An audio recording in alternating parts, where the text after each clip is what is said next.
అడుగుతున్నాను ఈ జగన్మోహన్ రెడ్డి సర్కార్ని, కరోనాలో చనిపోయినటువంటి ఆశా వర్కర్లకు నువ్వు ఏం పరిహారం ఇచ్చావు? ఇంకొక విషయం ఏంటంటే, పేదవాళ్ళకి కరోనా వస్తే ఎవరు వచ్చినా రాకపోయినా ఆశా వర్కర్ ఉదయం 6 గంటకంతా ఇంటి దగ్గర పోయి సేవ చేసింది. అదే ఈ వైసీపీ ఎమ్మెల్యేలకి మంత్రులకి కరోనా వస్తే మొత్తం అపోలో ఆసుపత్రికి పరిగిపోయినారు. పేదవాళ్ళ దగ్గర నిలబడి సహాయం చేసి వైద్యం చేసిన ఘనత ఈ ఆశా వర్కర్లు కూడా ఈ సందర్భంగా నేను హృదయపూర్వకంగా విజ్ఞప్తి చేస్తున్నా. అటువంటి ఆశా వర్కర్లు పెద్ద పెద్ద కోరికలు, పెద్ద పెద్ద డిమాండ్లు ఏం అడగలేదు. చనిపోయినటువంటి ఆశా వర్కర్ కి ఎక్సోగ్రేషియా అడిగారు 50 లక్షలు.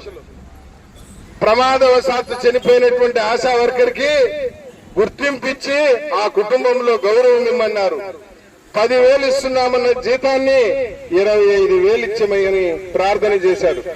నేను అడుగుతున్నాను, రాత్రనకుండా, పగలనకుండా, ఎండనకుండా, వాయనకుండా, రాయనకుండా, రెప్పనకుండా పేదవాడికి వైద్యం సహాయం అందించినటువంటి, గర్భిణీ స్త్రీలకు సహాయం అందించినటువంటి ఆశా వర్కర్లకేమో 10,000 ఇస్తున్నావు.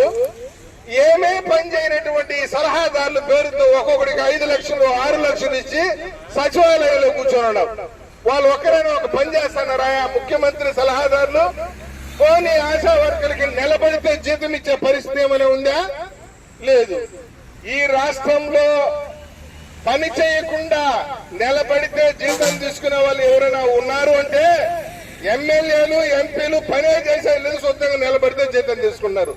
దీనికి తగినట్టు సలహాదారులు 5 లక్షలు ఒక్కొక్క సలహాదారుడికి. పనేమైనా చేస్తానంటే అది లేదు. ఏసీ రూమ్ లో కూర్చునేటువంటి పరిస్థితి. కాబట్టి ఆశా వర్కర్లు తమ న్యాయమైన